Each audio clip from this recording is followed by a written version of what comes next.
যদি হাতে 10টা টাকা পাই বলবে মামনি তুমি এটা রাখো, ওষুধ কিনে খাওয়া। জানেন আমার মেয়েটা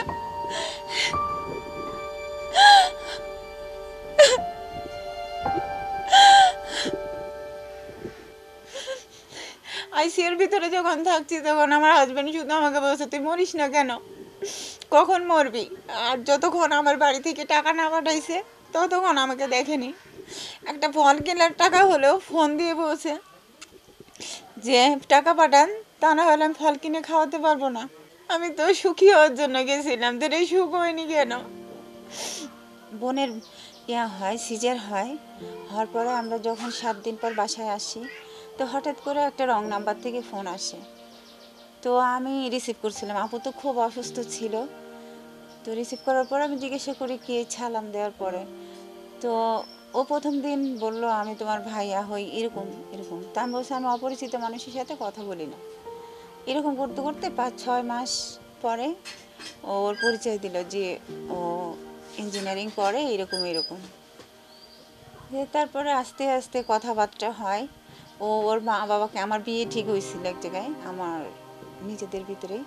তো যখন আমি বলছি দেখেন আমার তো বিয়ে ঠিক হয়ে গেছে, আপনি করেন না আর ফোন টোন দিয়ে, তারপরেই 2-3 দিন পরে ওর মা বাবা সবাইকে আনছে, এনে তাও আমাদের বাড়ি থেকে ফেরত দিয়ে দিচ্ছে প্রথমবার। দ্বিতীয়বার আবার আসছে, আসার পরে তখন ওর মা বাবা আমার আম্মাকে বলছে বোন আপনার মেয়েও আমার মেয়ের মতো, আমি মেয়ের মতো নিজেই রাখবো। এরকম করে যখন 2বার তখনও ফেরত দিয়ে দিচ্ছে। তারপরে 3বারের বার তখন করলো, মানে বিয়ে দিল। দেওয়ার পরে ওরা আমাকে বলল, আমার আম্মাকে বলছে 8 মাস পড়াশোনার বাকি আছে, তখন ছিল 2 মাস।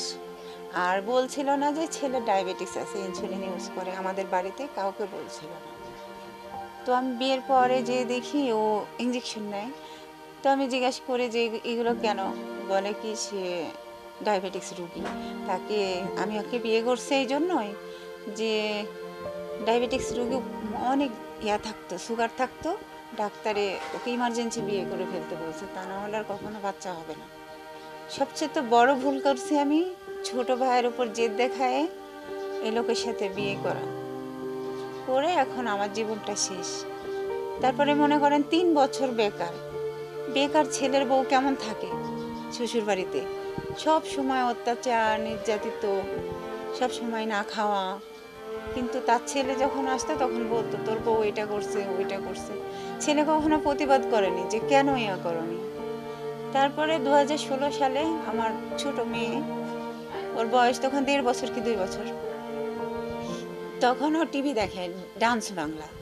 তো আমার দেওর এসে আমাকে বলে হ্যাঁ ওইটাকে নষ্ট বানায় ফেলছো ইত্যাদি ইত্যাদি অনেক কিছু। তেমন ছোট বাচ্চা দেখলে সমস্যা কি, ও দেখছে আমি কাজ করছি, দিয়ে আমার মাথায় এসে একটা বাড়ি দিল। আমি সঙ্গে সঙ্গে অজ্ঞান হয়ে পড়ে যাই, মানে ওরা অত্যাচার কেমন করে শুরু করছে। দিয়ে গেল, পরে ওর বাবাকে ফোন দিল, ওর বাবা হবিগঞ্জে কেবল নতুন চাকরিতে। তো তখন ওর বাবা যে প্রতিবাদ করলো না যে কেন আমার বউকে মারছিস, তুই ছোট ভাই, এরকম ইয়া করলো না, আবার যে আমাকেই। এই পর থেকেই নির্যাতন শুরু হয়। তারপরে আমরা হবিগঞ্জ চলে গেলাম। হবিগঞ্জে যাওয়ার পরও ও অন্য নেশায় পড়ে যায়, যেটা হলো মনে করেন 3rd পার্সন কেউ চলে আসছে।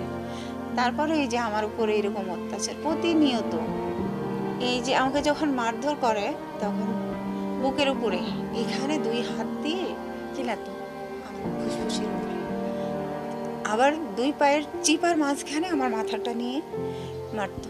আমার কথা হলো তুমি আমার সাথে সংসার যদি করতে না চাও আমাকে ছেড়ে দাও। আর ওদের বাড়ি থেকে ডিমান্ড ছিল আমি কেন বাবার বাড়ি থেকে কিছু নিয়ে আসি না, বুঝছেন। ওদের বাড়ি থেকে ডিমান্ড 5 লাখ 10 লাখ নিয়ে, আমার বাবার থাকা লাগবে না।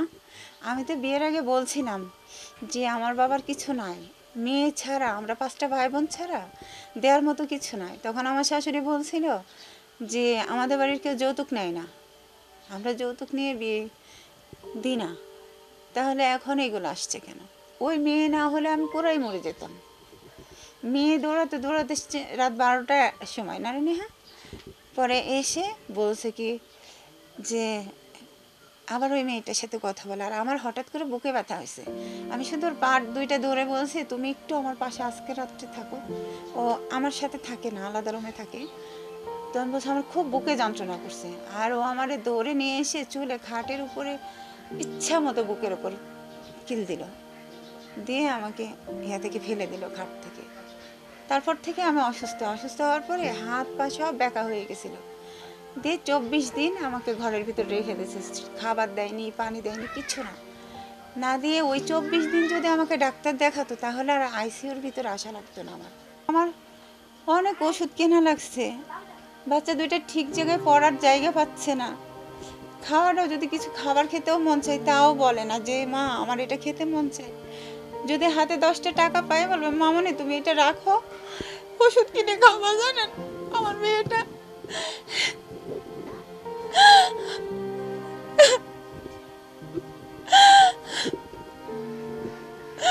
যার জন্য আমি আমার মা বাবা ভাই বোন ছেড়ে গেলাম, সে আমাকে এখন বোঝে না। ওদের জন্য আমার মার লাশটাও আমি দেখতে পাইনি, মরা মুখটাও দেখতে পাইনি।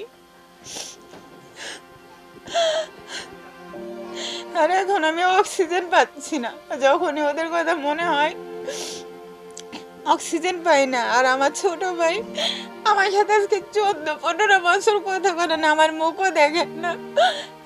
তাহলে আমি কতটা কষ্টে আছি চিন্তা করেন। আমি যে এত অসুস্থ, আইসিইউর ভিতর থেকে আসছি, আমার ছোট ভাই আমাকে দেখতে আসেনি আজও। আমি তো সুখী হওয়ার জন্য গেছিলাম, তো এই সুখ হয়নি কেন? আমাকে কেন এরা এত কষ্ট দেয়?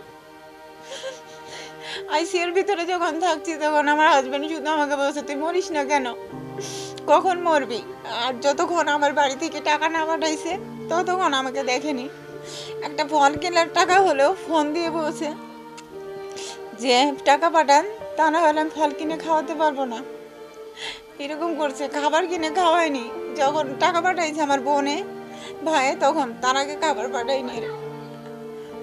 এখন আমার শুধু চিন্তা আমার 2টা বাচ্চা, আমি তো মরেই যাব, আমি তো বেশি দিন বাঁচবো না, কিন্তু আমার বাচ্চা 2টার কি হবে, কে দেখবে ওদের? আপনারা যদি পারেন ওদের জন্য কিছু করেন, আমার বাচ্চা 2টার জন্য। আমি যাচ্ছি ওর বাবার কাছ থেকে, ওদের যেটুকু দেনা পাওনা আছে সব দেবে, ও কোনো কিছু থেকে যেন বঞ্চিত না হয়।